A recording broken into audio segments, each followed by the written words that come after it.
The Dice Tower is made possible by listeners like you. Thank you for your support. And by Cool Stuff Inc. Cool Stuff, in stock at coolstuffinc.com. The Dice Tower, episode 582. Replace games that we kept anyway.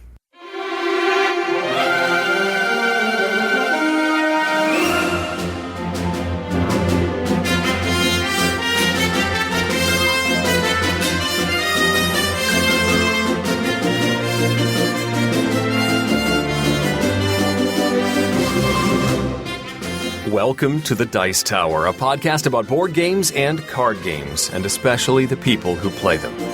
On today's show, Tom and I get over our tryptophan overdose by talking about some recent gameplays. We answer some questions from the mailbag, and Geoff tries to get my wife to listen to the show by talking about knitting. Plus, in our top 10 list, we talk about games that were replaced by other games, but we kept them anyway. I'm Eric Summerer. And here's your host, the Wreck-It Ralph to my Fix-It Felix Jr., Tom Vassell.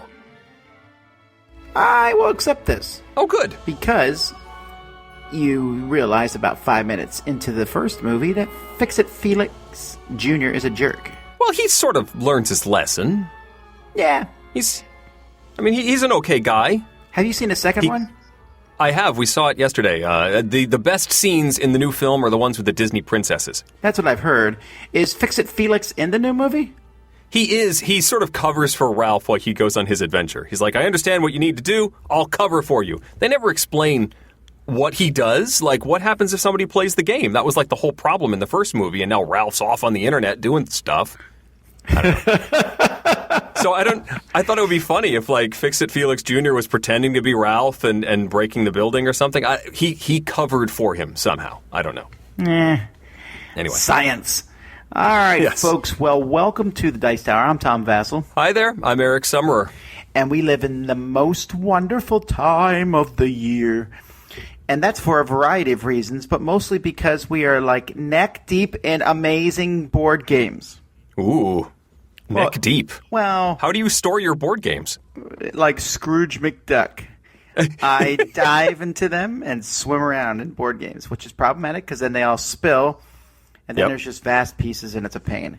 We already know this is not a problem for you. Even today, or yesterday, I was playing a game, and I opened it and found a little bag inside with some wooden discs and a camel. And this one did not have wooden discs or a camel in it. So now I got to figure out why they were in that bag. What game they actually go to. It's a pain. That is interesting. It's not. Is it not Camel Up? It's not Camel Up. The camel is too small. It's like an Ispahan camel. Interesting. Yeah, I'm sure I will know it when I see it. I remember playing a game going, wonder why there's no wooden discs in this game. I think. I don't know. This happens. The real question is, what are they doing in that other game? That's what I want to know. This is because my kids probably were opening them simultaneously, and they got switched, maybe? I'm not sure. There's just, like I said, neck deep in games. Yes. But we're getting there, and that's because we're putting the libraries together for these Dice Tower retreats. So, not to make people feel badly, but Dice Tower retreats are coming up, and we are hoping they go off really well. We're building a library for them. If you haven't heard about this, we're just having some of our fans are coming in, and we're doing these 2 small retreats. Eric is going to be at one of them. Yee! And he will get to peruse my library of goodness. I'm hoping. I'm looking forward to it. Yeah. And so you might say, I want to come, which is a reasonable request. We're going to have one next year. Also, a retreat, and so we'll be announcing that probably February. So keep an ear out for it then. We'll announce it in February. We'll announce the dates sooner than that. Probably near the end of December, we'll announce the date, and we'll open registration February. All right. But before the retreat, we've got PAX coming up. Well, PAX Unplugged, to be more specific. Now, PAX Unplugged, I got to say, there's a lot of conventions out there, and I've talked in the past how I think UK Games Expo really knows how to run a convention. I think the PAX Unplugged team is pretty good. Pretty good's an understatement, I think. I was seeing some tweets where they're like, the team there that's demoing games is practicing learning games. Wow. Yeah, it's pretty cool. That's pretty cool. I've been practicing learning games, and it's not been going as well. I'm at that phase now We're, like I said, neck deep in good games from Essen. So you play these games, and I get very excited about them, and there's many to be excited about. But when one is not, the fury rises within me. Like, I just played, what was it? This doesn't count as one of my reviews, but it's one of the new Stefan Feld games, actually. Interesting. It's PAX something? I don't know. It's from Stronghold. It is. Forum Trajanum? Yeah, Forum Trajanum. Yeah. Have you played it?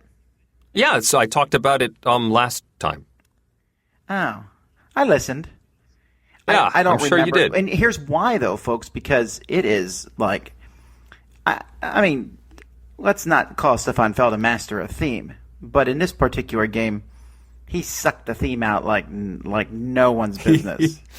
I guess I wasn't really feeling the theme, no.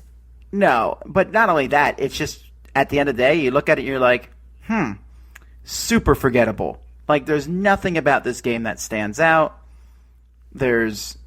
Really, it's just a bunch of move some things around, get points in various ways. But the ways you get points, one of the most interesting way of getting points, moving this slider at the top, actually nets very few points, which makes it a lot of ado about nothing.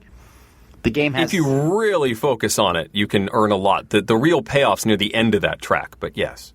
I get that, but you are giving up a lot of other stuff to do that. Yeah. And then it I don't know, it has colors that are the same as the player colors, but they're not, which at this point in time, that infuriates me every single time. How hard is that to do? How hard is it to put 8 colors in a game? That are all colorblind friendly? Oh, well, that sounds all well and nice, Eric, except that red and green were 2 of the colors in this game, so that doesn't even work for that. Okay, fine. But if you're going to have 4 player colors and then 4 game colors, can you make them different?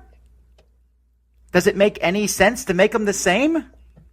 It doesn't, no. I just don't get that. I don't understand how no one online goes, why don't we make 4 of the colors pink, purple, white, and black or something? If you must so much stick with the red, blue, green, yellow. I still don't get that. But maybe, I guess a lot of people like to play the same colors there. Right. Yeah, if I was a fan of yellow and they didn't have yellow, I'd be really upset. Yeah, well, would you? No, I wouldn't. I was going to say, because I play purple, and there's a lot of games that don't have purple. Yeah. The only time it really messes me up is when I play 2 games back-to-back, and I switch colors between games. Yes, that does get tricky, because then you start moving somebody else's piece, and they're like, what's wrong with you, man? Yeah, stop it. I like how we have the same voice for this guy. That's how, in my head, that's how every other opponent at the table sounds. Alrighty, but anyway, so we're practicing these games, learning them for PAX. Folks, come by and see us at PAX Unplugged. We'll have a booth there with some promos. Me, Eric, Sam, Z, Suzanne, Mandy will be there at various points. If you want to find Mandy, though, the easiest way to find her will be at the Renegade booth. And Suzanne with Restoration Games. So what's our booth number? Our booth number is 2840. And if you go to our website, we have a little page that gives our PAX Unplugged schedule. Although right now it says our PAX Unplugged schedule, which wasn't me for once. Anywho, it just tells you who's going to be there. On Saturday, 8 o'clock, I'll be teaching Role Player to several people, and then we'll be doing open gaming in the Learn and Play room. So if you want to hang by and play games with the Dice Tower guys, 9 p.m. Saturday is your best bet. Cool. So that is it with PAX. I'm looking forward to this. I hope it's going to be super fun. I'm hoping. And we'll have time. I'll be walking around. I'll try to hit the hot games area. I know about half of them, how to teach them at this point. So that's helpful. There's going to have to battle those the volunteers to teach the game sometimes, because I hear they've been training. I've been practicing this. Yeah, get out of here, vassal. All right. Well, let me talk about one of these extremely hot games, or it was my number 1 anticipated game from Essen.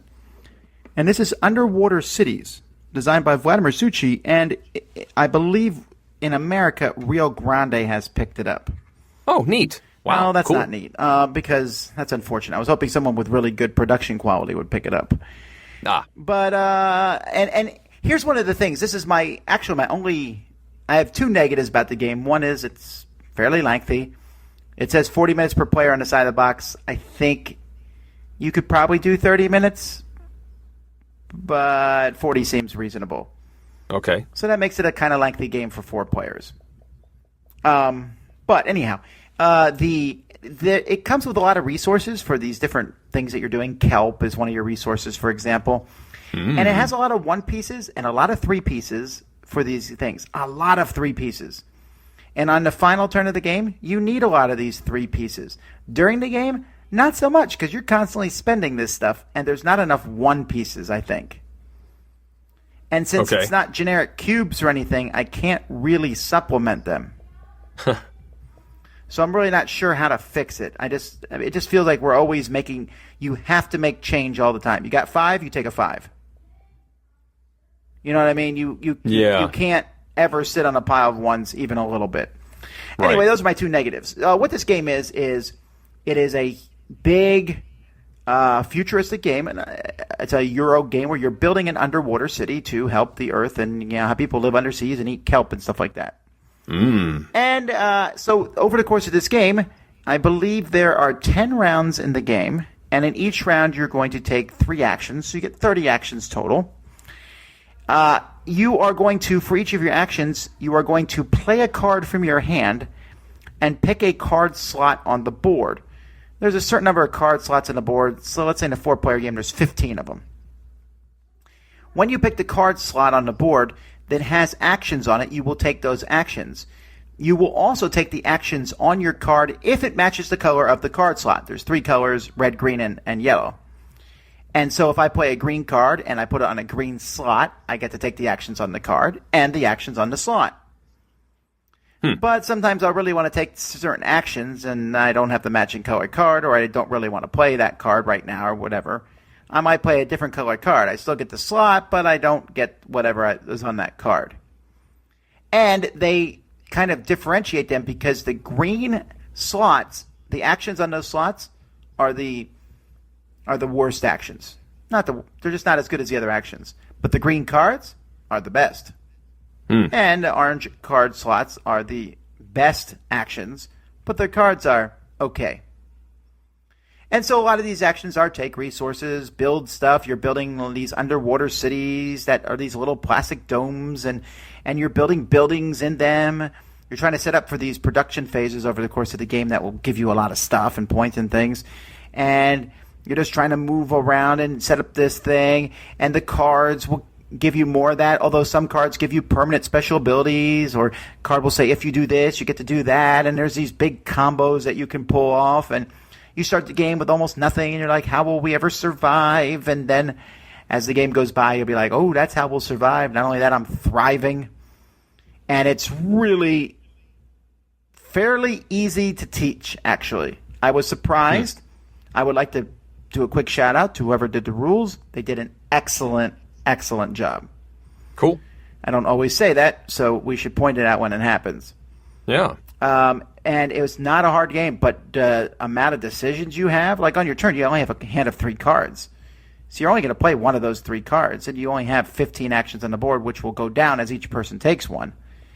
But what you do with those, and building buildings, upgrading the buildings, there's a lot of meat to this game. It definitely feels like a Vladimir Suchy game. At the end of the day, I don't know that it's that thematic. It's, and there's not a ton of player interaction, but I shouldn't say there's not a ton. There's some. I mean, I was pretty annoyed after a while about people going to the spots I wanted to go to. But you're not, like, sabotaging each other's place and blowing it up. So I like it. I like it a lot, actually. I was very intrigued by this game. And, as of me recording this, I've only played it once, so I like to play it some more before by the time I do my video review, you'll see more plays of it. And I think I might like it better with 2 or 3. I think it will go faster at that point. But there's asymmetrical boards, too, and I'm really keen to try those out. And I don't get every card in a deck. There's so many different cards in these decks, and I like to try other combos and stuff. This is just a fascinating game. It's, like I said, it's involved, and it does include a stupid feature people phase. But you only have to do that 3 times over the course of the game, and I can't imagine you not being able to feed your people. Okay. Because you only need 1 kelp per city. Kelp. Yeah, I know. Kelp is delicious. So Underwater Cities lived up to my expectations. Vladimir Suchy remains one of my favorite game designers. And yes, I like Euro games. Underwater Cities. Now it's time to listen to Eric talk about a Euro game. Yes, well, this kind of is. I walked by Underwater Cities a few times and almost bought it a few times, but ran out of room in the luggage. Lords of Hellas is my first game to talk about. This one, Tom jokes, but it does have sort of an engine to it that does sort of click with a lot of the Euro sensibilities, but it is a very well-produced, I should say, almost overproduced, minis-heavy game. Area control, action selection, resource management sort of game. There's lots of ways to win Lords of Hellas. You've got, you can just, take over 2 whole sections of the board. That can win you the game. You can defeat legendary monsters. If you defeat 3 of those, you can win the game. You can build up these monuments, and these are these multi-part. They're not even minis. They're maxis. Yeah, I know, they're huge. They are 5-piece giant monuments that get assembled and stacked on top of each other. And the more you upgrade them, the more powerful those sites are. But once somebody gets the 5th piece on these, that monument is complete. And then someone who can defend it for 3 whole... Actually, yeah, a counter begins. And when 3 turns are complete, whoever rules that space wins the game. It's sort of the catch-all, this game is going to end now, victory condition. You can also... there's a 4th way to win. If there's temples that can show up on the board. If you control 5 regions with temples, you win. So you have to watch all of these different ways of winning and make sure somebody isn't about to win while you are 2 turns away from one other victory condition. The engine here is that you've got your hoplites, your armies, and you've got a hero, one single figure with a special power of some sort. Each turn you get to do all or any of your regular actions, which are like moving your armies around the board. Your hero can move a certain number of spaces around the board. You can put priests, if you have them, on those monument spaces and get special powers. You have these artifacts that you can use. You can use a bunch of those. You can do all those things on your turn, but then you only get to do one special action. And these are the really powerful things. There's like hunting the monsters. This is how you kill these legendary monsters. It's a card drawing mechanism. You're trying to match symbols, but it's not terribly easy to do right off the bat. You need to sort of build up your hero so that you can draw more cards at a time and cycle through them, get the symbols you need to be able to knock out the monsters. You can build temples. You can recruit more stuff, but every time you do one of these special actions, you blank it off. You put a little token on it that says, I can't do this until we do a reset action. There's a build monument action that resets everything. It returns all the priests back to your supplies, and you get your token swiped off your board. But until that happens, until somebody takes that action, you can't do the build temple action again. You're stuck. You have to pick another one. You have to pick one of these each round. And so you're trying to figure out the best time to use these special actions. You know that maybe the person across from you can't do a particular thing. They can't hunt the monster that you're about to go and try and take down. There's a lot of flow on the board. There's a lot of stuff that you have to pay attention to. And I almost feel like that's a detraction to the game. There's just so much to pay attention to, and not all the graphic design is helpful. It seems a little fiddly at times, trying to keep track of everything. The production, I said it was good a second ago. It's a little weird the way these things were painted. They were sort of flocked with a white paint that I think was supposed to give shading to all of these pieces. And while the big ones, those multi-part 5-stage monuments, they look pretty solid and slick. Some of the hoplites, like the basic figures, look like they just got painted white instead of shaded very well. It's just sort of, it's almost like they rushed to try and complete it. It's a little odd. I still like the bones. I like the mechanisms. I like the system. It was crunchy and meaty and satisfying. to get one of these victory conditions and manage to win. It felt like a victory when I was all done. I did enjoy it. I don't think this is one I'd buy. I'm sure the price tag is too high for me.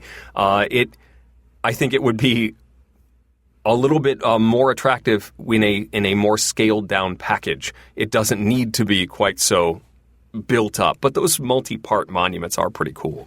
Anyway, that's Lords of Hellas. Yeah, so what's your preferred way of winning? Ooh. I don't like the countdown one. The building up of the monument takes too long. I tried going for the monsters. I sort of built myself up as a monster slayer and tried doing that. But I think I ended up winning with No, I thought I was going to control 2 lands, 2 whole sections, and somebody swept in with the temple victory while I wasn't looking. So either of those I think are good because you can pay attention to one or be focused on one and not realize that the other is happening somewhere else. Still neat. Okay, well that's interesting. I really thought this would not be your style of game. It typically wouldn't be. It's not one that I'd pick up on my own, but it was, that's what the pick list is. So my friend picked it, and we sat down at it, and I did enjoy it quite a bit. The pick list is working in my favor for once. Why is this? Are you a stockholder in the game? I don't... No, I'm just glad to see you playing these kind of games. I just think it's great that I reviewed the heavy Euro game and you reviewed the Ameritrash game. You're right. That is entertaining. Well, let's flip-flap back. Okay, so for Terraforming Mars, this is the 4th expansion, Colonies. Ooh, so this has a lot in it. Kind of. As a lot as in any of these. All 4 expansions could have been bundled together as one big expansion. But maybe. It's more than just a deck of cards, is what I'm saying. Expansion 1, more maps. Expansion 2, added Venus with some, cards and a new resource called Floaters.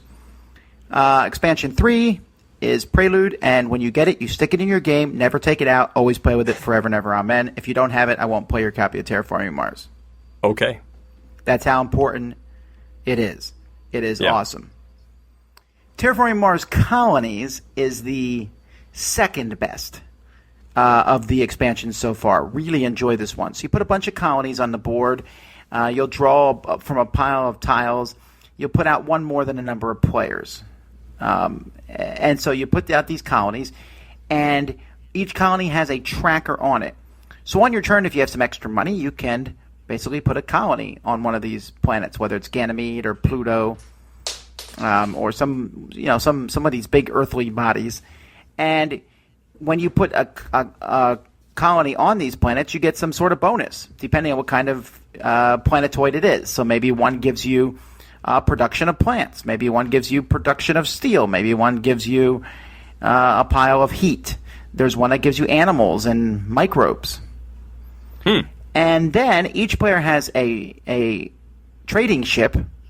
You can send your trading ship to a colony. See, at the end of every turn, the tracker on each colony goes up by 1. So you might send a trading thing to a colony because you want what that colony has. So I might shoot up to the colony that produces plants because it's at 5 plants. Yes, please, I'll take 5 plants. Mm-hmm. So every time you do that, you'll take whatever number the item that is there by whatever the resource is, so maybe 5 plants or whatever.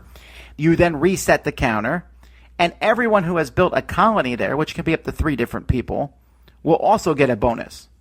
So let's say I go to the planet that gives plants, I get 5 plants, and then Eric has built a colony there. Eric will also get 1 plant. Cool. Yeah, it's really nice. Having a hard time getting steel? Go to the steel colony. Having a hard time getting, microbes? You're like, I want more microbe cards? Then go to the microbe colony. Really nice. And then it adds a whole pile of cards in the game that have to do with colonies, and then there's a bunch of cards that don't. And the floater resource that was introduced in Venus is also in this game, too. It's just another resource like plants and microbes. I really like it. It adds more options. It probably slightly lengthens the game. I would say it probably adds 15 minutes to the game. But since Prelude subtracted 15 minutes, we're even. I guess. But seriously, this is a great expansion, and I would prefer. I won't be as adamant on this as I will not play without Prelude. I'm not kidding. I mean, if you don't have it, I'll play it. I'm kind of kidding about that. But in my copy, Right. I will always play with Prelude. But Colonies, I don't think I would play with it if someone was playing the game for the first time. Yeah, it seems like a lot more to add. Yeah, because it gives you two more things you can spend your money on each turn, which is establishing a colony or sending up a trade ship.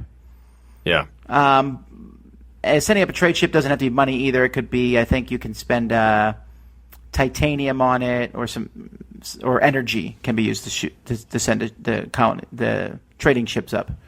Interesting. But I like it. I like it a lot. It's great, and I'm excited to play more of it. That's Terraforming Mars Colonies. So, Terraforming Mars is a game based pretty solidly in science and technology. What? Come on now. Just go to the game. Don't try to do some long roundabout segue. It's not that long roundabout. I was almost there. Subatomic is also based in science. It is a deck-building game about building jealous. atoms. I don't have this one. I picked this one up. They didn't have many copies at Essen. I managed to get one of the last few they had back there. It's from Genius Games, and it is all about building atoms. You have a starting deck that has quarks, up quarks and down quarks, and gamma rays. And you can combine these in various forms to create protons, neutrons, and electrons. You can use those right away to do things, or you can buy your deck building cards that now have a proton on it. So I can spend some of these things to get a proton card that then goes in my deck, and now it's easier for me to make a proton because I have a card that says proton. And I can spend these not only on deck building cards, also on scientist cards that give me special powers, but I can also use these to add to my atom. I have a little board in front of me, and if I get enough cards or play a card that says proton, I can move my little proton counter on my atom up one. And I can do this as many times as I'm able to afford on a turn. I can also spend cards as nothing just to get energy tokens. And I have to use energy to do lots of actions in the game. Eventually, I've built up my atom enough to match one of the array of actual elements that are in the game. So if I have enough to make boron, I can spend some energy, say I made boron, and now I clear my atom, but I get that boron card, and then I also place some tokens on final scoring. There is, I want to say 5. It's either 4 or 5 different elements in the game, as well as a final wild category at the end. I now have to put tokens on anything but the card I just got. So if I got boron, I can't put tokens on boron, but I can put tokens on either 1 or 2 other categories, maybe helium. And that will determine extra points at the end of the game. If I have the most cubes on helium, I get extra points for every helium I've managed to make over the course of the game. So I have to sort of plan ahead or plan backwards, focus on certain elements, or there's sort of for each different element you've got, you get extra points. That's one of the categories as well. So there's a little bit of area control. There's a little bit of deck building. There's a little bit of a race to build your atom before anybody else does. But once you've spent resources on your atom, you can't then spend those things on getting more cards. Also, once you've gotten enough, or once you have like a proton or a neutron card, you can't use that as a quark to buy something else. It's now a particle that you have to use for what it says on the board. So do you continue to deck build, or do you switch to building up your atom so that you complete it before somebody else to get the molecule that you're trying to get, or the atom that you're trying to get? It's got some neat trickiness to it, different enough from the standard deck builder to be of interest. I really liked this one a lot. I hope it's more widely available, and I hope Tom gets a chance to play it. Subatomic. I'm telling you, I'm just so excited with Genius Games and them taking, the science theme and putting it into a actual fun game. Yeah, it's adorable. It did take us a little while just to get the terminology down. The fact that you have these subatomic particles first, those are not protons and neutrons, until you combine them to make protons and neutrons. It's sort of this extra step of making currency, but it worked. Once we figured it out, it flowed pretty well, and it moved at a pretty good clip, too. So let's talk about what I think might end up being the most popular party game that came out this year. Ooh, interesting. And that is Just One. Have you played this one yet? I have not. I had it marked down as one my son would enjoy. He's really big on the word party games, so I'm interested to hear what you say. Yeah, this is such a simple concept. It's a cooperative party game, which I don't think that there is many of these out there. Yeah. And in this game, one person's going to be the guesser. So they close their eyes and everyone else turns over a card, and that's the word you have to guess. So let's say the word is fire. Okay, that's the word. Everyone then secretly writes down a clue on their little whiteboard. That's going to be about fire. So I might put man. Eric might write truck, and someone else might write starter. I don't know, something like that, right? Okay. We then all reveal them to each other. The guesser's eyes are still closed. We reveal all these clues, and if you wrote the same clue as somebody else, they're both erased. Huh. And then the guesser opens their eyes, looks at the remaining words, and makes a guess. And if they're correct, hooray. If they're wrong, we lose a point. And if you lose a certain amount of points, you lose the game. Whatever. I don't know that anyone cares if you win or lose the game.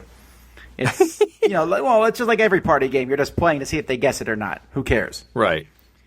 It's really fun because it's hilarious. Sometimes the guesser will open their eyes and there is a single word facing them because everyone else wrote the same very obvious clue. Right. Or everyone says, okay, I'm not going to write the obvious clue that will get canceled out. And everyone writing esoteric clues that don't make any sense at all, actually. Yes. And it's simple. I mean, it's a really simple concept, but it is funny. You're writing just one word. Just don't write the same one someone else writes. So let's say, like I remember I played this way back earlier this year, like Prince was the word. Well, some people in their head were thinking the son of a king. Right. Other people were thinking of the artist formerly known as. Right.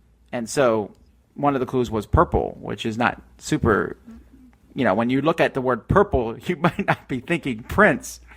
Right. So I like this one. I think you're going to see a lot of people playing this and enjoying it. That's just one. I need to see that this one might be a good idea for a gift for my son. I'll have to explore its availability. Or the next one you're talking about. The last one for me is Fireball Island. I'm 2 games in now on Fireball Island. My copy arrived. My kids were insanely excited to play this. They actually jumped up and down once they realized what it was. This is good fun. You're moving around an island. You're trying to pick up little treasures. You can even go for the heart of Volcar, which is a high-scoring treasure, but it can be stolen from you by other players simply by walking by you. But then you've got all these crazy marbles. It's a 3-dimensional plastic board, and you're flicking the marbles around and shooting them out of Volcar's mouth, and people are knocking off bridges, and it's got all of the fun and craziness of the original game, but I think there's more of a game engine in there. That said, though, it's still very, very light. You can't get too married to whatever you're holding because people are going to knock you over. And I made the mistake of grabbing the heart of Volcar on turn 2, which actually escalates the danger level of the game, and you got more marbles flying around. And then everyone kept trying to take it from me. I think I ended the game with a whole 10 points, and I didn't even make it off the island. Because there's this race, once you reach an endpoint trigger, then the helicopter shows up and you have to leave the island and fly off.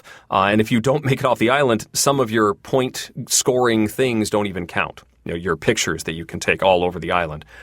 It is goofy. The kids really enjoyed it. The family really enjoyed it. My board is a little more warped than I was expecting it to be. It doesn't really affect gameplay, but when there's gravity that's, a part of the whole thing. You sort of wonder, well, maybe do I need to tape it to the table to flatten everything out, make sure I want like tournament conditions out of my board. It probably doesn't matter all that much, but it is a little wavy, more than I thought it would be.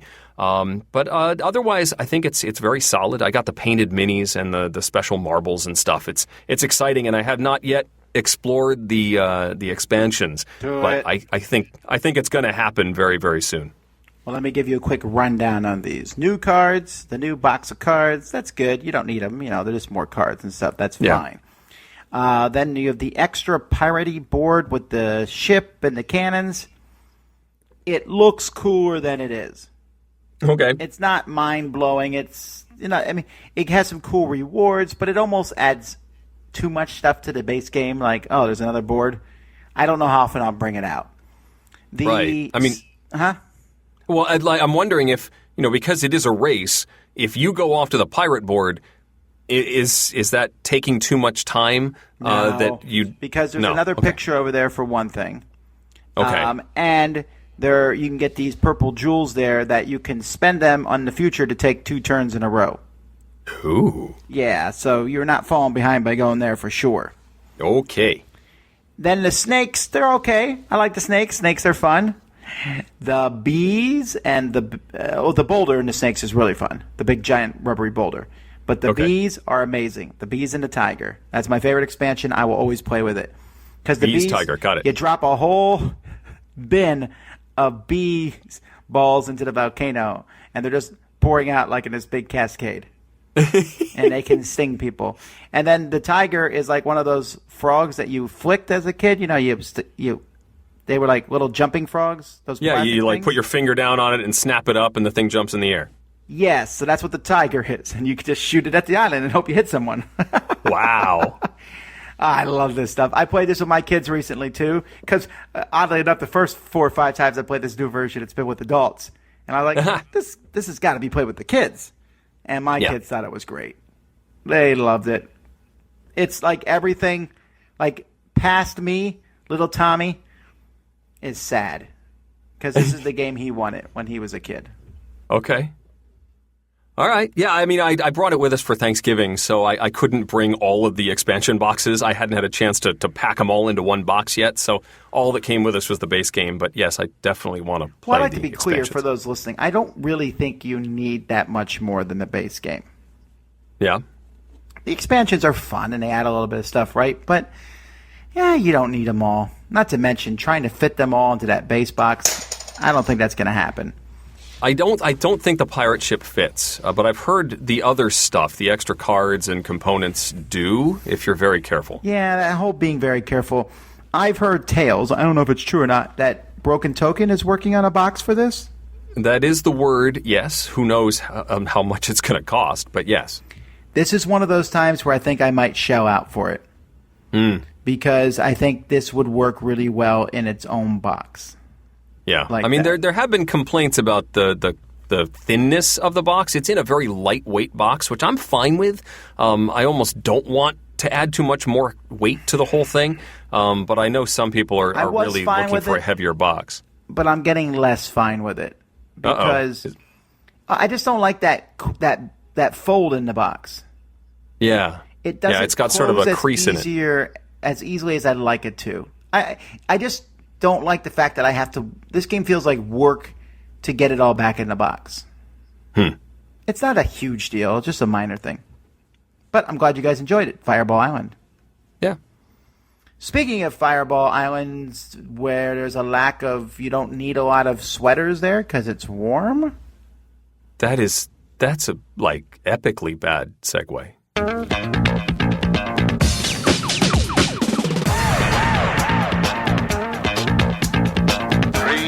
2, 1, go.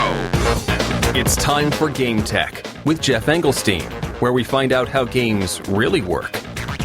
Today, I would like to talk about knitting.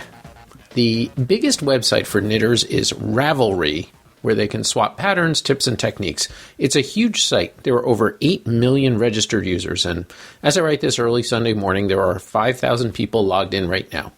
It's a big community. Now, while you can post patterns on Ravelry and make them freely available, It's also possible to set up a shop to sell your designs. And there are other commercial opportunities in the knitting community as well.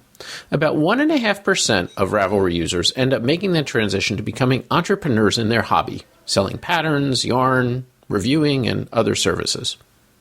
There are also a huge number of social tools on Ravelry, forums, messaging, yarn swaps, and local groups that you can find. Plus, listings of what are called LYSs, local yarn stores, the knitting equivalent, I guess, of the FLGS. Now, MIT researcher Hae-Jun Kim was interested in studying entrepreneurship and what makes people make that leap from hobbyist to entrepreneur. And she realized that the Ravelry database was a treasure trove of data that she could analyze to determine trends. It holds a complete record of how people made that transition. What helps people make the leap to going into business? Kim found a common path for those who end up becoming entrepreneurs on Ravelry. First, they tend to fall into a category that she calls creative knitters. You can record all of your projects on Ravelry, what pattern you use, the yarn, and so on, so you can go back later and recreate something or share it with others. Creative knitters tend to combine patterns, use yarns that aren't recommended for the design, or otherwise not just, as Kim puts it, obey the pattern. These creative knitters have the largest chance of jumping from user to designer. But designers do not have to charge for their patterns. About 3% of users on Ravelry end up creating a designer area for themselves, but only half of those end up charging for them. What factors make a person take this last leap and turn it into a business? After combing through the data, Kim identified the single biggest factor. It was joining an actual in-real-life knitting group. Those that joined a local knitting group were almost 30% more likely to become entrepreneurs. In interviewing people, it became clear that other group members offered encouragement and pushed the creative knitters into trying to sell their designs. Now, in theories about entrepreneurship, there's a term called social capital that is required to start a business. It usually refers to education, training, and networking that allows people to set up shop. But here is a different type of social capital that is about encouragement and support. It turns out that for many knitters, they are already technically proficient and creative, and Ravelry offers online tools to handle the business aspects like billing and marketing. They need that social push to get going, and it needs to be face-to-face. Just being part of an online forum doesn't really make a difference. The parallels between knitting and gaming are striking. There have been a huge wellspring of creativity and entrepreneurship in the community. Podcasters, reviewers, bloggers, game designers, publishers, all are people trying to turn their hobby into a business. Most of the new companies in the gaming field are not from business school graduates who examine lots of markets and decide that tabletop gaming is the place to be. It's people that love the hobby and want to make that a bigger part of their lives. We certainly have our share of creative gamers, analogous to creative knitters. There are always lots of mods, house rules, variants, ways that people come up with ideas to improve on what they are playing. And one advantage that board game entrepreneurship may have over other hobbies is that we are inherently social. Tabletop games require, by their nature, people sitting around a table and being part of a local group. And according to Kim, that local group is very often what gives people the final push into entrepreneurship. This points to the importance of local game designer groups as well, and not just players. Being able to meet up with fellow designers face-to-face can often convince amateur designers that their efforts have merit and have reached the point where it's worth trying to sell it to a publisher or publish it themselves. So if you're thinking about turning your hobby into a business, get out there more. Go to cons, go to designer meetups, have a local game group to bounce things off of. Obviously, you're already a creative gamer, so take that leap. As for me, I'm off to knit my first sock. This is Geoff Engelstein with Game Tech. I believe this one is not best for me to respond to. Yeah, and it's not best for me to respond to either. For those of you who know my wife, Stephanie, she is an avid knitter and an account holder on Ravelry. So she knew, I actually played this segment for her so that she could respond. She said, one, that was an interesting article that she must have missed because she's sure they posted about it on Ravelry, but she hasn't raveled in a while. She's been busy, meaning the forums there. But she also made it a point that Ravelry is a much better site than Board Game Geek and that it's far more useful and a better database. So I think she's like throwing the gauntlet. I don't know what's going on here. I'll Just throwing surrender. some Who shade. cares? I know. I know. I every time she mentions this, I'm like, yeah, I know. I don't run Board Game Geek, so I can't get offended. But she also wants to see what Geoff's first sock looks like, and she's looking forward to discussing heel styles with him when she next sees him. I have nothing to add to that. Yeah, me either. Let's go to questions. Tom. Tom. Tom. Hi, Tom. How do you pack your hats for safe travel? If you were stranded on a desert island with one of the aliens from Cosmic Encounter, which one would it be? Tom, gamers want to know. Is that Eric's real voice? And now, the Dice Tower will authoritatively, definitely, possibly, maybe, answer your questions. Tom, which way to the game library? Alrighty, so our first question comes from Ben, and he has two questions actually. The first one is Hit Zeroed, and this is a zombie game that's made to look like a teenager made it using bottle caps, old playing cards, loyalty cards, keys, etc. Which is actually a really cool thing about Hit Zeroed, that it's made with, it looks like it's made with that stuff. Right. He says most of these things are cardboard, though. Would replacing the bottle cap tokens, loyalty cards, keys, etc. still be considered upgrading the components? And secondly, would you do it? Yes and yes?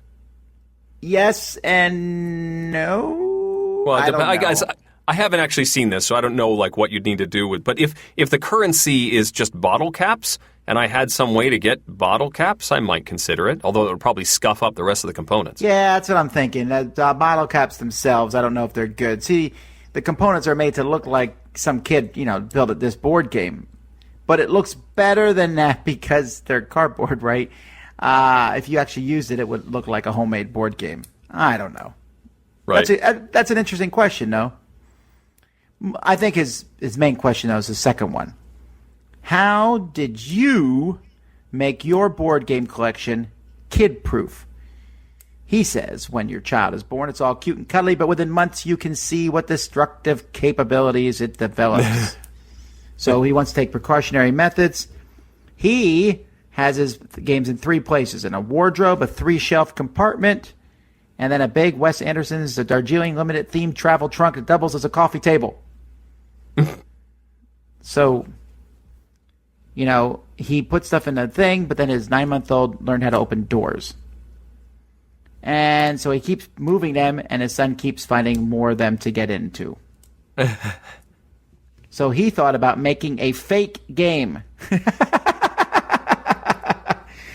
Taking a game box and filling it with nonsense, things that the kid can play with, and put it there as a decoy.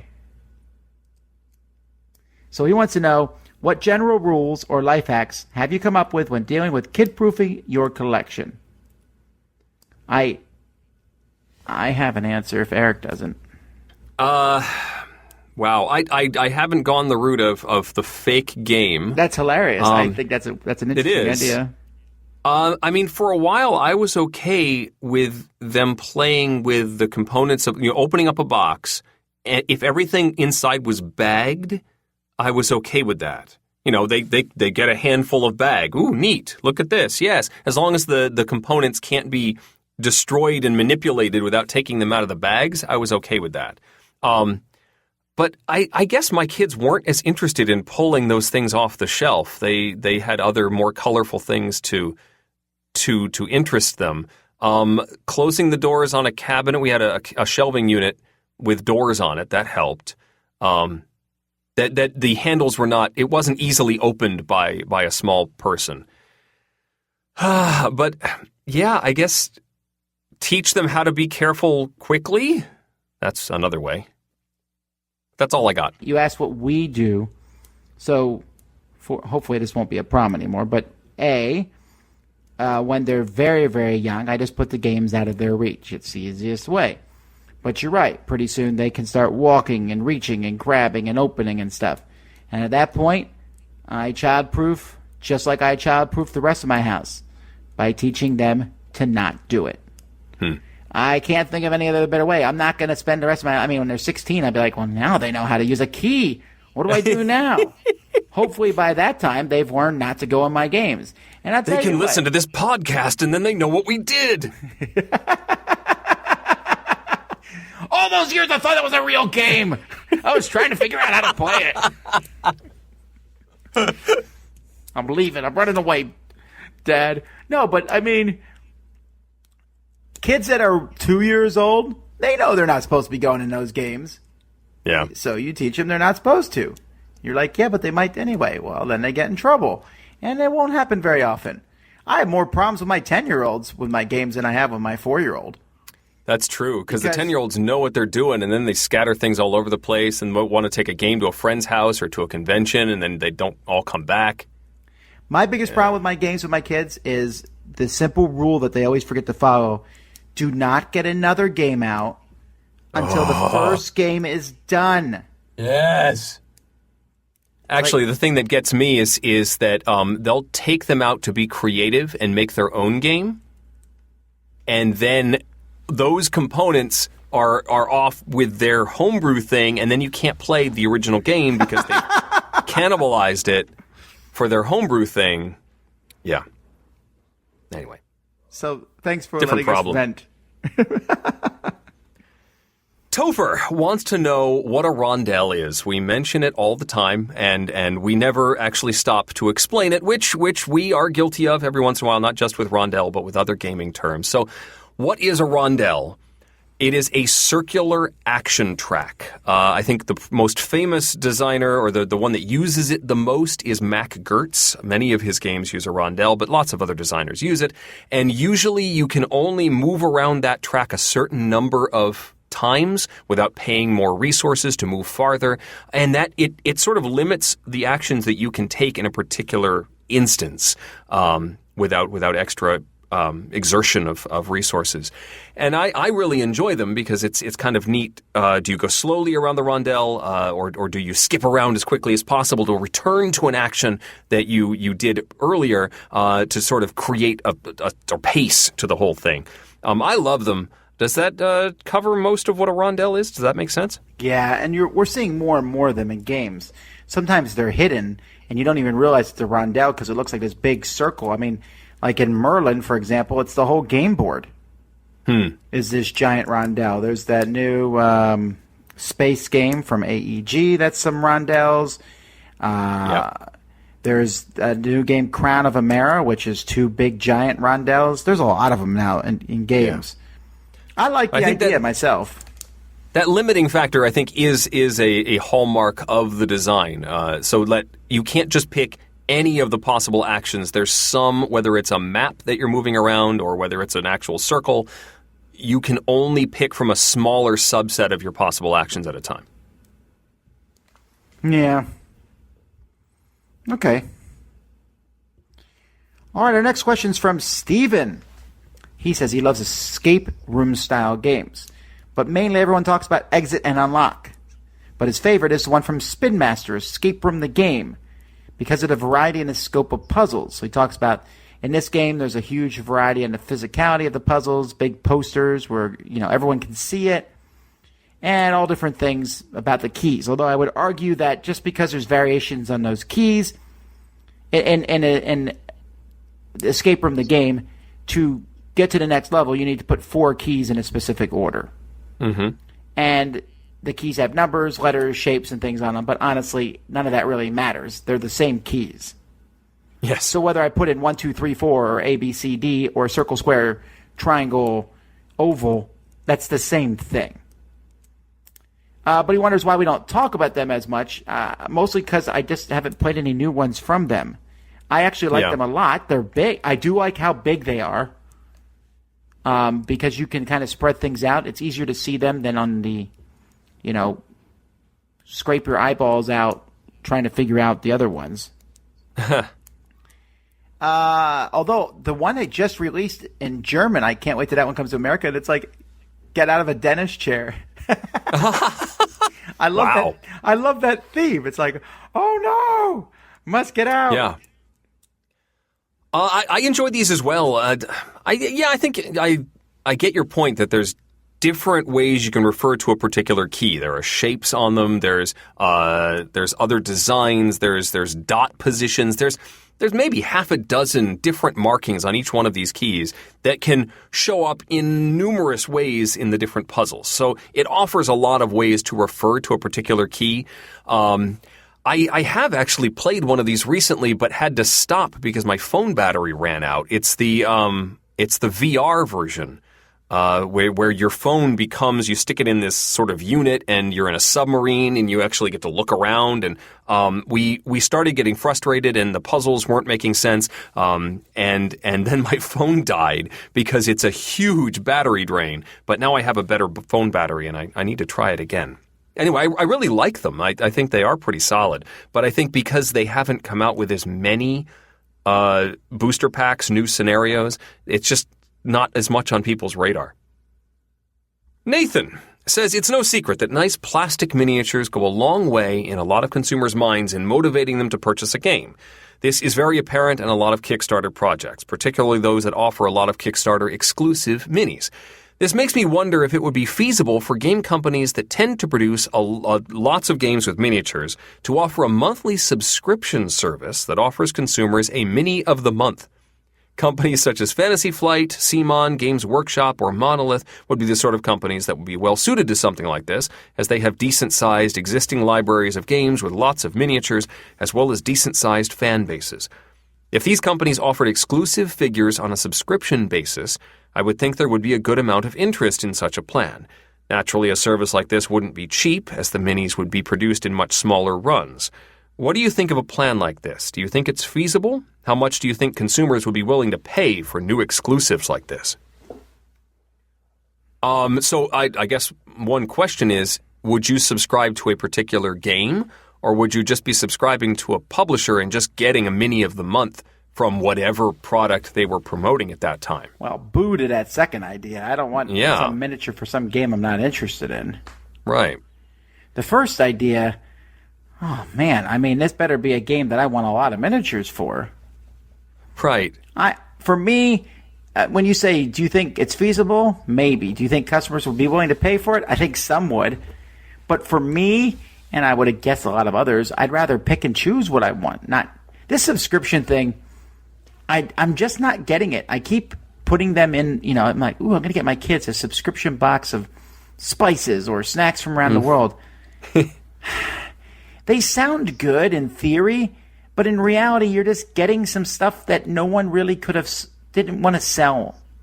It wasn't good enough to sell by itself. On its own, yeah. If you notice, every single board game subscription box thing, as far as I can tell, have failed. Huh. Because why would I want a board game when I can just get, the games I want? Now, this is a little different than that because, let's say, I don't know, we'll pick Arcadia Quest. Okay, so I'm going to get a new miniature for Arcadia Quest every month. Oh, I like Arcadia Quest. That sounds interesting. It sounds like it would get really expensive for me, and I'd rather just wait till you come out with a new expansion and get that whole expansion, which is the same thing. Right.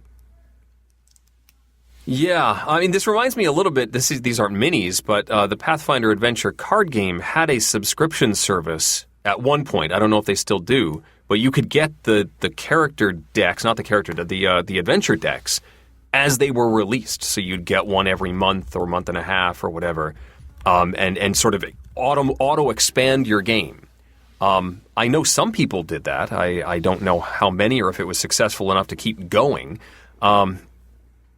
It's a lot of investment into one game over a long period of time. I feel like I would not be able to keep up with playing all of that new content. So a new mini would come in.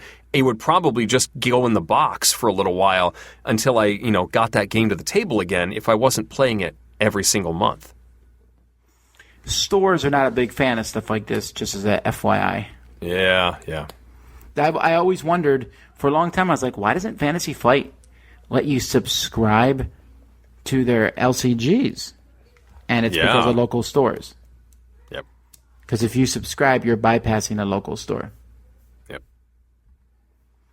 All right, Chad says he is teaching games at a local library and wants to know how he should approach his 3-hour session with a mix of kids, 10 years and up, and some adults.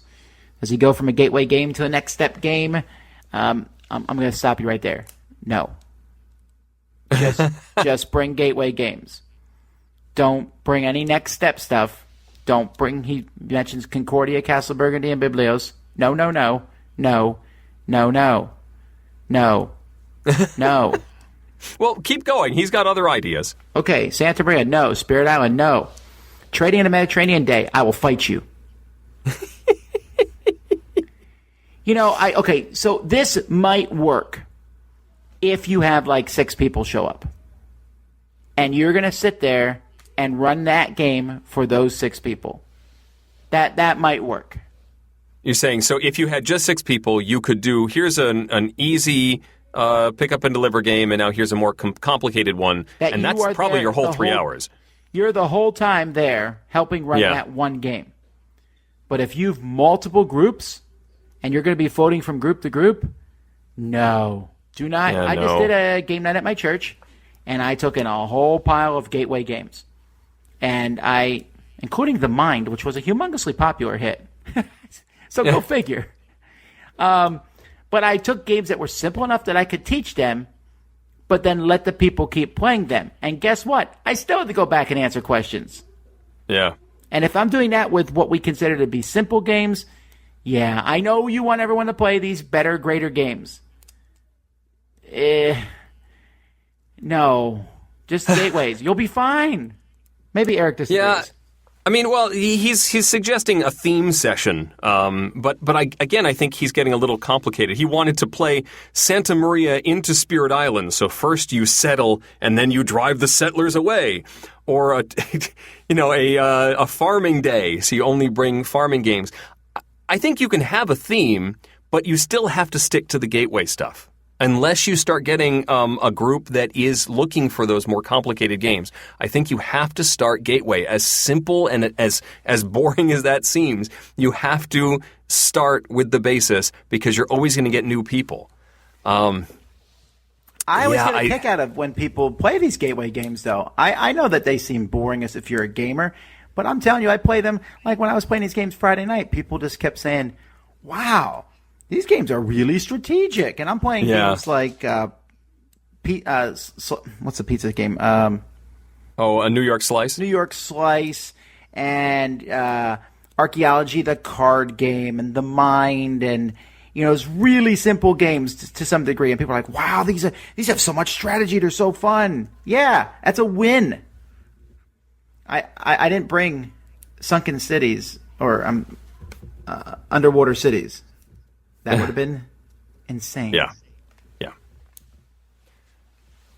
So Dan, as our last question for the day, has been watching some recent video reviews and is wondering what was the first board game, Tom, that utilized the component drop, and where did the idea come from? Did you simply trip one day while carrying a component-heavy game, and as you saw them flying through the air, were you inspired, or happened to have the camera running and you tripped? And is wondering where that came from. Well, that's pretty simple. This was I guess it wasn't that long ago. It was about 10 years ago now.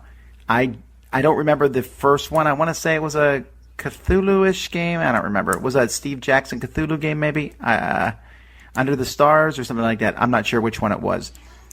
But I got a slow motion feature on the camera, and I was like, what can I take a picture of in slow motion? I was like, dropping the components. That'd be neat. Because they had all kinds of stuff on the internet, like watch this explode in slow motion. Yeah. And so I did it. And people were like, that's insane. I was like, well, you think that's insane? Watch me do it some more times. And then after maybe doing it 20 times, I was like, this is my shtick. After doing it 100 times, I was like, too late to back out. Now it's just... I couldn't stop now if I wanted to. It's part of the job. Although, so when we play games, I often have everyone throw the pieces back in the box. And they're like, what? And I say, well, no, because I'll just do a component drop right away. Why sort the game out twice? And then sometimes when the game's bad, there's like a revelry of throwing the pieces back in. But this past week, I was like, well, I don't think I'm going to be able to get these sorted back out before the retreat. So we need these sorted. And people are like, we don't know how to put your games away properly. Yeah, we're used to just throwing it all in the box. Also, Dan has a question about Future Eric. He is concerned about Future Eric's cavalier approach to time travel. Is he at all concerned about messing with the space-time continuum? Every time I hear Future Eric on the show, I'm concerned that he will open a portal to a parallel dimension. How exactly does Future Eric travel through time? You guys must have one sick budget to afford time travel. What would happen if Future Eric met Present Eric? Oh, I know they would play Merchant of Venus, but who would win? First of all, Future Eric's a jerk. I just want to point that out. Well, yes, but Future Eric is protected from causing time ripples because he records inside the TARDIS-like sound booth that I record out of. It's protected from the computer, so after we're done recording, the files live on the computer. And then when Future Eric records, it's in this separate room, which protects it from the computer where the older recordings are, which is how we prevent any nasty time ripples. That's a bunch of hooey, actually, but that just sounds good. Me and Chief Sokotoa checked this out. We went through a lot of different scientific variables and things you guys won't actually understand. But it's safe, mostly because there's nothing either present or future Eric can do that will affect time enough that anyone cares. What? Yeah, okay, I guess. Also, Dan asks, hey, Future Eric, how many more versions of Pandemic will be made in the future? It's no one's business. I don't know right now. Maybe I'll tell you later. Hey, Future Eric here to answer past Eric's question. Between the time when he recorded this and I'm saying this now, 0 copies of Pandemic or new editions of Pandemic have come out, unless Fall of Rome came out when I wasn't looking, and then it would be 1. Let's just average it, 0.5. Anyway. Hey, that's it for questions. I thought we got rid of that guy. Anyhow, so if you have questions, send them to questions@dicetower.com. We need more, always need more. But for now, let's get to the top 10. It's a Dice Tower Top 10! The Dice Tower's Top 10 list is sponsored by Cool Stuff Inc. Cool Stuff Inc. Cool stuff in stock at coolstuffinc.com. All right, here's a weird and interesting list. Yeah, how does this work exactly? Well, I thought this was an interesting list, so that's why I came up with it. Well, because we've talked about games in the past that we've replaced. Like, this replaces this. Once I played this, I'll never play game X again. Mm-hmm. We said that a lot. But I noticed that in my own collection, a few of these games that I said were quote-unquote replaced, I still kept them. Yeah. So the question is, why do we keep them? This is almost more of a why list than a ranking list. We're just trying to explain, Mom, why we kept that game we said we were getting rid of. Yeah, this was a hard one to put together because you had to not only figure out which games had been replaced, but then, like, most of the time you do get rid of them. And a few I was like, oh, well, this game replaced that. But then no, I didn't. I got rid of that game. Oh, wait, this one, nope, that one's gone too. So this was a little tricky. There might be reasons. There's sentimental reasons sometimes. Yep. Sometimes the game has had a resurgence. And sometimes there's actually no explanation. So I'm going to let Eric start here. Interesting. Number 10. Well, let's kick things off with Monopoly. Oh, yeah. That makes no sense. No. So Monopoly has been replaced by many things, not the least of which is Monopoly Tropical Tycoon. There's lots of games that I would play before Monopoly, but I have my copy of original Monopoly is one of those collector's edition wood cabinet versions. It's got the drawers that come out with the nice pieces and the collector's edition rule book and it was a gift from my relatives and at some point I will play Monopoly with the kids and here's this classic game, kids. Let's try it out. My parents still enjoy the game. It's one that's sticking around. I'm not going to get rid of that edition of Monopoly, even though it doesn't hit the table very much. It's my number 10, Monopoly. I don't think there's anything I can say here that will be worse than that, so I'm feeling pretty good. Good. My number 10 is Overpower. Now, Overpower is the very first collectible card game that I ever played with superheroes. I remember playing it at the store and just like my mind was blown. I was like, what is this? A game you can play and then you can change the cards in? That's fascinating. I know Magic was already out at that point, but I hadn't played it yet. And so over the years, I've gotten many of these, Star Wars and Battletech and even Magic itself. And I still kept Overpower because A, I like superheroes, and B, it was my first. So I still have it in a drawer somewhere. I just can't. It's not in my top 100 or 200 games, actually, but I still like it a lot. But mostly for nostalgic reasons. That's why this one's on the list. Overpower. Number 9. My number 9 is Above and Below, Ryan Lockett's first storytelling game, storybook game. It's been replaced by Lockett's Near and Far, which I think is a much stronger storytelling experience. It's a more interesting game for me, but it's really hard to let Lockett's games go. They're so pretty, and there is a story in there. There's strong gameplay as well. I've considered it a few times, but I still like seeing it there on the shelf and just haven't let this one go yet. Above and Below, my number 9. Yeah. I never kept Above and Below, so. But I get that. My number 9 is Resistance. Now, I think Resistance is a fantastic social deduction game, but I keep playing ones that I like a little better. Let's say specifically, Hail Hydra is my new one. Like, oh, it's like Resistance but better. That's kind of like the phraseology I use. And yet Resistance works in so many situations that I think I'm just going to keep hanging on to it because it's that popular. So my number 9, The Resistance. Also, I kept The Resistance Avalon in the same box, but no one needs to know that. Okay. I never found the right situation for this one, so Resistance left a while ago. Number 8. Number 8 is Quarriors, the dice bag building game of crazy Q puns. It's been replaced by the 2-player Marvel or any of the Dice Master versions, which I think is just a stronger system. Quarriors sticks around because it's 4 players. You can't play Dice Masters with more than 2. And I think my kids have enjoyed playing the Quarriors app, and so that's got not nearly as many dice, so I like showing them the whole dice collection from the various Quarriors expansions and saying, hey, we can play with these characters and stuff. So there's still a lot of dice and there's a lot of gameplay to explore with the kids in Quarriors when we're not playing Dice Masters. I was actually going to put this one on my list. I was like, yeah, that's right. And then I realized I'd already gotten rid of Quarriors. Whoops. So it had been eliminated. My number 8 is Apples to Apples. If you asked me to list some party games I enjoy more than Apples to Apples, I could probably give you 40. Mm-hmm. And yet, I still have it because this game just works in some situations where no other game will work.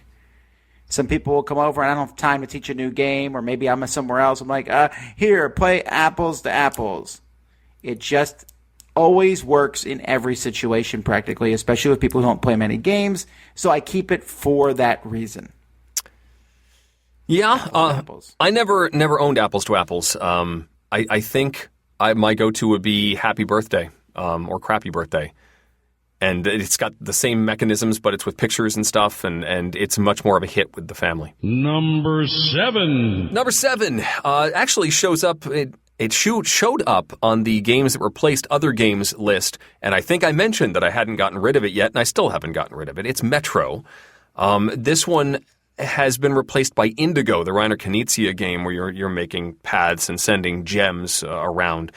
But Metro plays 6 players, and so it's got a much wider reach, whereas Indigo is only 4. It's also a little bit simpler, and so has an easier barrier to entry. While I certainly prefer Indigo and would go to it more often, Metro has that 5 and 6 player ability, which keeps it on the shelf. It's also in one of those weird-shaped queen boxes, and so if I got rid of it, there'd be a weird-shaped hole on the shelf that I'd have to replace with another weird-shaped queen box, and so I'd have to get rid of 2 of them. That is the worst reason you've given so far. I'm just saying that's one of the reasons why it's still there. Anyway, but I understand that reason. Metro. I'm just guilty. I've done that myself. Like I'd get rid of that game, but there's no game. However, they remade it, right? It's like San Francisco, right? It in a No, I think it's just called Metro. Oh. In a normal Ticket to Ride size box. Oh. Interesting. With a few little expansions in it. Well, that's neat. It still wouldn't fit in the hole from the old Metro, though. No, it would not. Yeah, that wouldn't work. it's time to reorganize all your shelves. That's what I always do. It makes me feel better. Sure. You're like, I need this. Oh, I can't fit this game in here. All right, all the games are coming off the shelves. Put them all back on. Sure. Maybe that's just me. All right, my number 7 is Magic the Gathering. Hey, I just mentioned this one, but this is for a different reason. Magic the Gathering is that 2-player fighting, card game that has been supplanted for me by Summoner Wars and a myriad of other 2-player card games. But I still keep a couple decks of Magic the Gathering around. Why? Because A, there's always that chance I'll run into someone and that's the only game they play. So I have a couple decks just in case. I can be like them. And B, I just like having some Magic around. I can't really explain it. I just like having a couple decks. So my number 7, Magic the Gathering. Number 6. My number 6 is Race for the Galaxy, which has been replaced for me by Roll for the Galaxy. I prefer the mechanisms of that one. I like the luck mitigation there, lots of other cool, the symbol planning and stuff like that. But Race has so much more to it. There's with all of the expansions and extra cards and card synergy and stuff, it's a much deeper game with more stuff in it. And I still have some friends who like playing that one, pulling it out every once in a while. I think my elder son would enjoy this one. I haven't done it yet, so I'm still keeping it to see where he falls in there. And plus, I spent all that time sleeving all the cards, and I really don't want to let that go. Race for the Galaxy, my number 6. Yeah, for me, this actually came back and re-surpassed Roll for the Galaxy. Oh, all right. My number 6 is Forbidden Island. I think Forbidden Desert, to clarify, just Forbidden Desert. Forbidden Desert, why would I play Forbidden Island after Forbidden Desert? But Forbidden Island sticks around because of the kids. Because it actually works easier with them, and I can play it with them. And while they can play Forbidden Desert too, for some reason the island theme just works better with the kids. So therefore, I kept it, even though easily would prefer to play Forbidden Island instead. Yeah, I wouldn't even consider this one being replaced. I guess Pandemic could replace it, but Pandemic came first. But it's still it's that sweet spot of the kids. There's an audience for this for sure. Number 5. Number 5 is Codenames. Codenames was... You better not say Codenames Harry Potter. I'm not saying Codenames Harry Potter. Decrypto, actually, is more popular amongst the family right now. It hits a lot of those same sweet spots with the team competition and the giving of clues. But it just doesn't... Decrypto is a little more involved on an individual person's turn. But Codenames sticks around simply because it's so easy to lay out. Decrypto has a little bit of an extra hurdle for explaining to people, and Codenames you can lay out the cards and explain it relatively quickly. And plus we have a whole bunch of the different varieties that we've assembled and like mixing and matching and trying out different types. It's still one that hits the table a lot, even though Decrypto is... If you forced me to choose, I'd have to go with Decrypto more often. Number 5, Codenames. Okay, I actually agree with you on that one. My number 5 is Pandemic. Wait, you just mentioned Pandemic. Yeah. For me, Pandemic has been surpassed by, tons of other cooperative games, especially once I played both the Pandemic Legacies. It's hard to go back to Pandemic and go, oh yeah, this one doesn't change from game to game. Okay. But again, and this is kind of the theme of my list, it works in so many situations. I can bring Pandemic out, explain it, people understand it. So this is very similar to Forbidden Island. I might like another cooperative game better than Pandemic, but if I have some adults in my house who've not played a game before and I want to play a cooperative game, Pandemic is pretty high on my list to bring out. Mm-hmm. So my number 5, Pandemic. Yeah, I mean, I don't think I can ever get rid of this one. It's my wife's favorite. It's one of your favorites. Yeah, I couldn't. Number 4. Number 4 is Robo Rally, which for me has been replaced by Mechs vs. Minions, if you're talking about a programming game. And my kids really took to Mechs vs. Minions and not to Robo Rally when we tried that one out. However, Robo Rally has a higher play count and has more stuff going on the board. It's less scenario based. It's just more chaos, and which is a different flavor of programming. So if you just say programming game, I'm going to have to go with Mechs vs. Minions. But Robo Rally has that robot chaos that is still so delicious. So it's still sticking around. Both versions, actually, I haven't gotten rid of either. The original and the more recent revision. Robo Rally, number 4. My number 4 is Lost Cities, which has been hands down replaced for me by Battle Line. And this replacement happened well over a decade ago. Yeah. And yet Lost Cities is still in my collection because it's so much fun to play with my wife, and she likes it better than Battle Line, and my wife has decreed it will not be replaced. Yep. That was easy enough. Lost Cities. Sure. I mean, I don't think I ever said this one was replaced. Lost Cities is its own animal for me. Number 3. Number 3, we actually synced up on. I think this is the only point of synergy in our list, and we both put it at number 3, and that is Splendor. For me, Splendor's been replaced by Gizmos. But the simplicity of Splendor, and also there I played the Emperor S4 game, something of Sand. Oh, what's it called? Sand of Time? Realm of Sand. I think, is that right? Also has a lot of connections to Splendor that I really enjoyed as well. But Splendor has that simplicity, which is what has drawn me to it from the very beginning. Of those chips and the simple engine you're building and its speed and pace. There's a reason why it clicked for so many people, and it still is so easy to explain.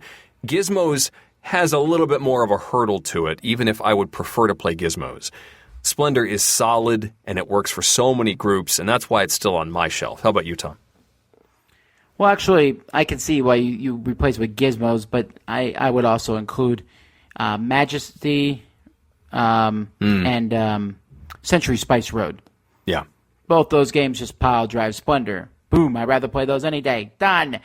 Why is Splendor still on my shelf? Because it just works so well. I can't get rid of it. This is one of those games that's so good, even though I said it's replaced, it still sticks around. Yes. Splendor.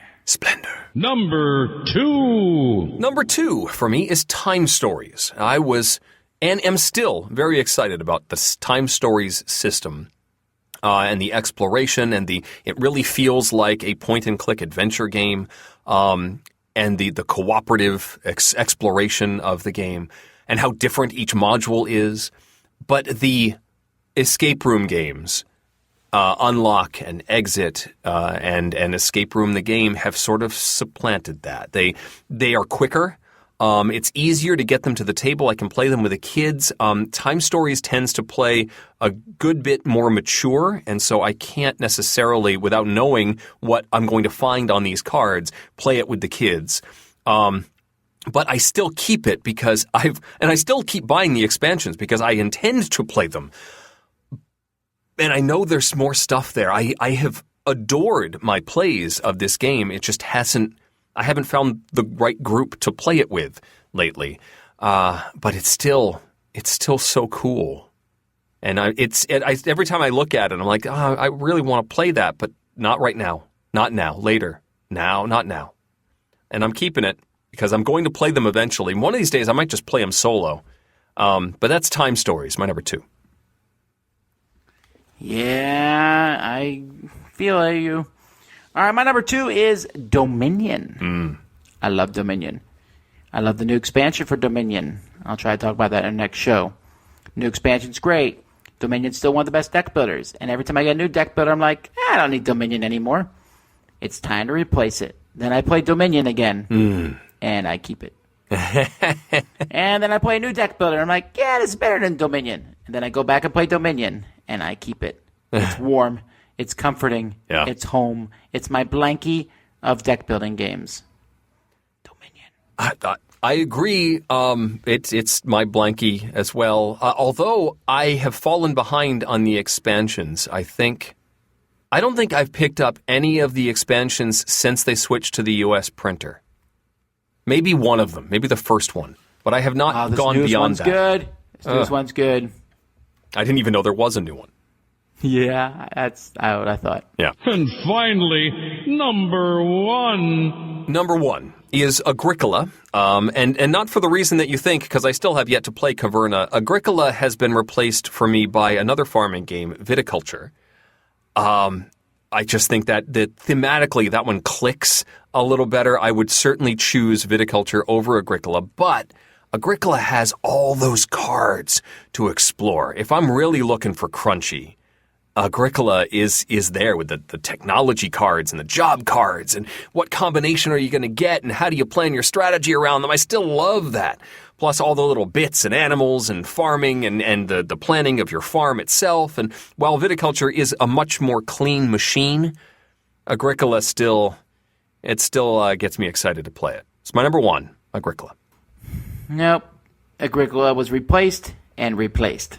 My number 1, though, has been a big forum thread, actually. It has.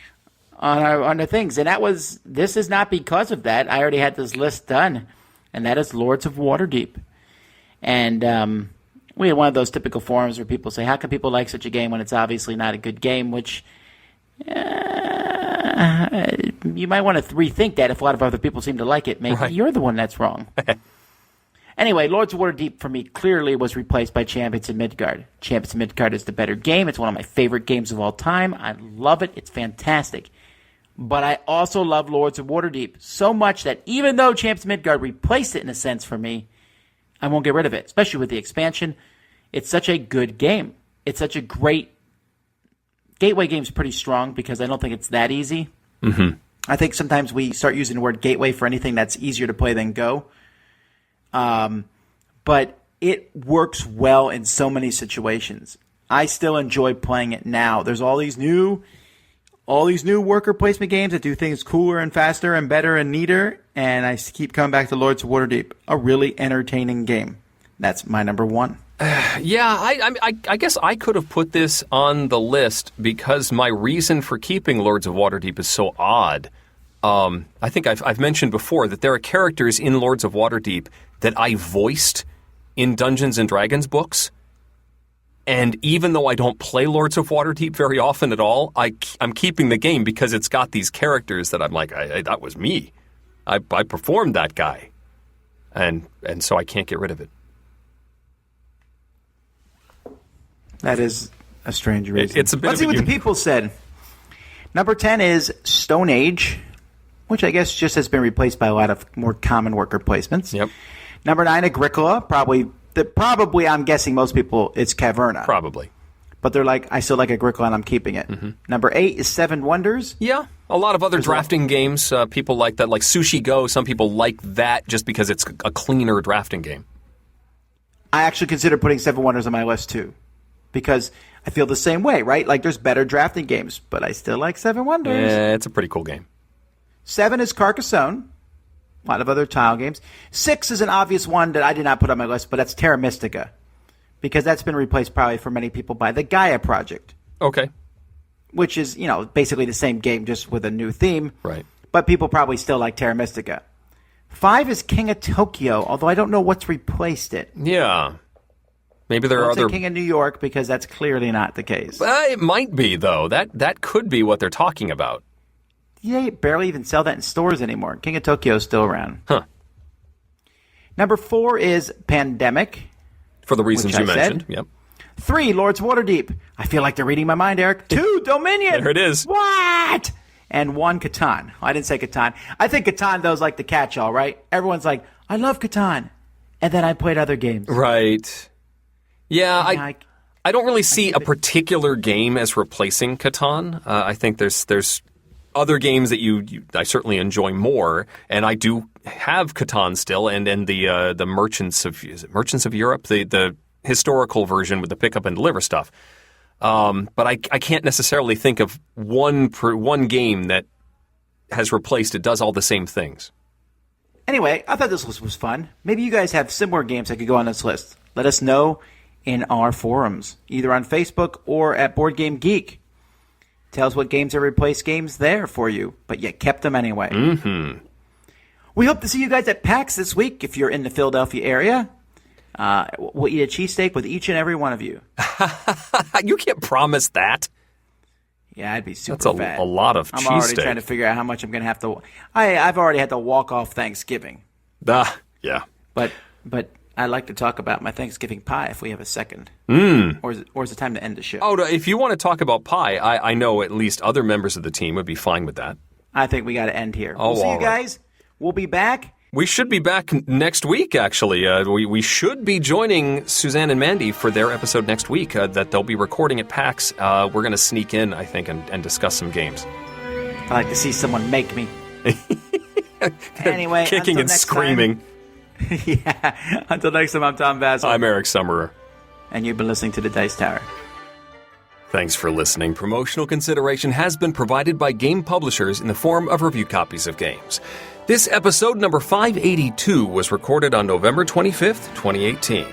Next week, Suzanne and Mandy take the lead from PAX Unplugged with perhaps some special guests named Tom and Eric. And in 2 weeks, we have our top 10 exploration games from the Dice Tower Retreat. Support for this podcast comes from listeners like you. Thank you for spreading the word. And speaking of support, the Jack Vassell Memorial Fund is dedicated to providing support to members of the board gaming community in their hour of need. Find out more about the fund's mission and how you can help at jackvassell.org. The Dice Tower is produced by Tom, Mandy, Suzanne, and Eric. Production assistance from Itai Perez, Derek Porter, and Rob Siri. Our theme is composed by Timothy Pinkham.